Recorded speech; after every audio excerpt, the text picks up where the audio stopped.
What is going on, Colts Nation? He is Jamal Lawrence, and I'm Eric Smith, your co-host of the Colts Cast. Yo, Hey, Jamal, what did we just drop so everybody know? that merch, go That check it merch. out, y'all. Go Go check check it it out. It is out. up and running. We're gonna drop it in the pinned comment for you, as well as if you're listening on YouTube or excuse me, Spotify or Apple or wherever. We'll have that in the description as well. So go check it out. Get yourself some shirts. We got every color, mugs, hoodies, you name it. We got it. Go get it. We got it. The Indianapolis Colts offense. They look ready to take flight this upcoming season. Chris Ballard wanted to get Richardson some help on the offensive side of the ball, and he did so in the NFL draft, with 4 of his first 5 picks being offensive players, with the exception being Laiatu Latu in the first round. First round of OTAs are over. I know everybody's been keeping an eye on that, and we have a big prediction for this offense. The Indianapolis Colts will have a top 10 offense in 2024. Whew. Jamal, why is this? Talk that talk. Oh man, the Colts, like you just mentioned, they've done. Chris Ballard, he did it. He did his thing. He did what he needed to do in the draft this year. He finally decided that he wanted to step up this offensive game and really add to the level. Like you said, 4 out of the 5 were offensive players. Yeah. That's what we want to see. You know what he also did? What did he do? He hit that like and subscribe button Did he? on our page. If he, when he was on YouTube, He was he listening. hit that, and he's gonna comment below. Hey, Colts Nation, let us know what you think, Jamal. Sorry about that. No, you're good. Yeah, definitely drop your comments below. Let us know what you think. So listen, guys, it's plain and simple. The Colts, they've set themselves up to be one of the most explosive offenses in the league this year. I believe last year we finished 14th overall in total offense, 17th in passing, 8th in rushing. But with that being said, that was with the backup quarterback. That was with some banged up players, and that was with a lot of questions. That was with what it was, quote, a not explosive offensive group, offensive wide receiver group. Can't speak today, end quote. But all these things come into play now when I tell you that the Colts, if healthy, will be a top 10 offense this year. We said it over and over. Richardson stays healthy. It's only up from here. He appears to have gotten bigger. He's had a full season of learning the system, learning the plays. He's seen the highs and lows of the team. And now he has all the weapons he can want with the addition of A.D. Mitchell as well as JT coming back. I mean, Eric, I'm going to let you go real quick. But I just want to explain to people from the running side of the ball, we don't have anything to worry about. Explosive plays running. Colts were 8th in explosive plays last year when Richardson was on the field. Now, I know that was a very small sample size. We didn't get to see him to play a lot. But the 3 games that AR and Zach Moss played together, Moss was averaging 5.5 yards a carry. Without AR on the field, he was averaging 3.8 yards a carry. You do the math. What does that tell you? The defenses had to figure out something because they were afraid that Richardson was going to run the ball and take over. Now, let's keep it to the point where JT, when Richardson obviously wasn't on the field, averaged 4.4 yards a carry. So imagine what that bumps up to when he is on the field with him. That could be 6 yards a carry for us right there. And, of course, explosive plays with throwing, that'll be the test this year. We saw a lot of downplay. We saw a lot of checkdowns. We saw a lot of opportunities missed where Minshew could have thrown the ball downfield last year just because he, A, either didn't see the play, B, didn't let it develop enough. But guess what? We've seen the videos of Richardson and OTAs. We've seen what Richardson could do last year when he let that thing rip. We got the new weapon in A.D. Mitchell. We got a happy Michael Pittman Jr. I think these boys come out there and they make that explosive plays in the throwing game elevate. Go ahead and talk to him, Eric. Yeah, I think this is all, like you said, contingent on Anthony Richardson staying healthy. So sure. this offense will not be top 10 without him. And that's what it all equates to. And, I got to talk about another group on our offense, the offensive line group.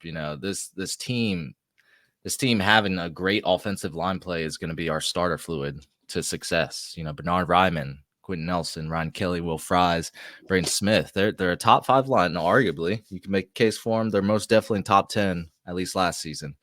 With Anthony Richardson and Jonathan Taylor back there, I like Jamal said, it's going to be electric.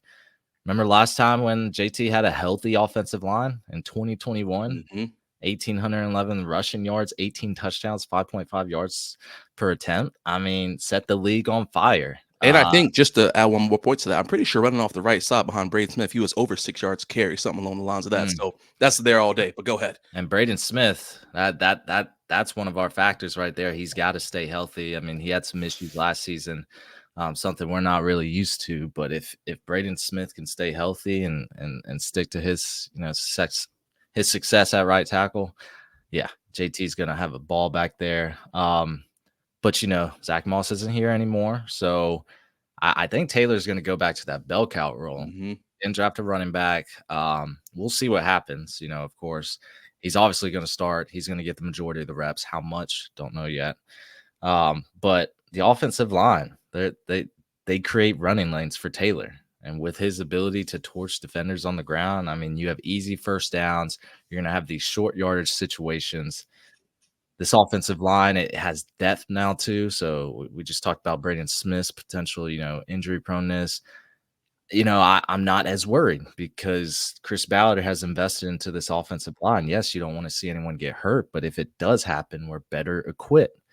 I think Andrew Luck just and when Richardson went down, I want to say the scars of Andrew Luck came back to his head, and that's why he chose this approach in the NFL draft. He said, "Look, we got to get some offensive help, and we got to definitely invest in that offensive line."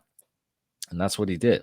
Um, but once that running game gets started, like you said, Jamal, that it's going to open up everything for the passing game for our guys. Our offense is going to be firing on all cylinders. Michael Pittman, Josh Downs, Alec Pierce, Adonai Mitchell, Ashton Doolin. I mean, all of our wide receivers are going to munch.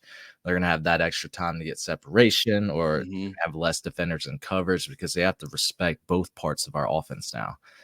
They can't just hone in on one thing. And it's actually three, to be honest, because AR, that mobility where he can just take off at any moment and have a home run type of play. It's just a huge chain reaction, and it's going to do wonders for our offense. I really think Shane Steichen is really going to be in his bag this season. I think this offense might be the best offense we've seen in years, right? I mean, Absolutely, without a doubt. it's not even at the ceiling. Hmm. Like Richardson could still get better. We're just basing this off of what we've seen, Yep. in preseason, in the 4 or 5 games he appeared in. Like, what if he puts everything together, man? Yeah, it'll be insane. I mean, because like you mentioned, we're seeing just individual pieces to a puzzle that are just outliers. They haven't been put all together yet. We haven't seen, and I know, guys, we know that we are living in. I don't want to say so much, somewhat of a fantasy, but when you think about all the pieces and how they could put together, we've seen what AR could do. We know what JT can do. We've seen what the healthy offensive line can do, and we know what our current wide receivers can do, plus the addition of a new one and the tight end group. I mean, listen, you put all that together with a competent head coach and a competent play caller, it's over. It's over. And the offensive line, as you mentioned, Eric, I could talk about these guys all day. But they really are, I feel like, one of the unsung heroes of this team. But we've been spoiled year over year over year. And when we had 2 down years, one being of injuries and one just being of just like poor play, we all of a sudden everything hit the fan. Well, what's going on in the offensive line? Why is this happening this way? Well, are we questioning injuries? Are we questioning people's will to want to stay in the game and play? Are people wanting to leave Indy? Or what's the case right now?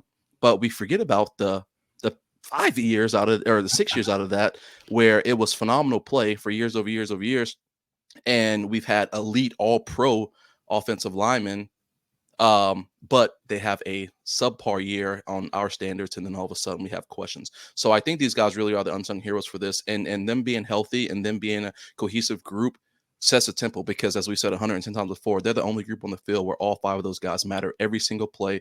When one goes down, they all go down. So they have to all be playing together, playing at their absolute best for the other players around them to get the glory and the showboat chance. I'll tell you what happened. Coaching happened. Yeah. We brought in Tony Sperano Jr., his 15 years of experience in the league.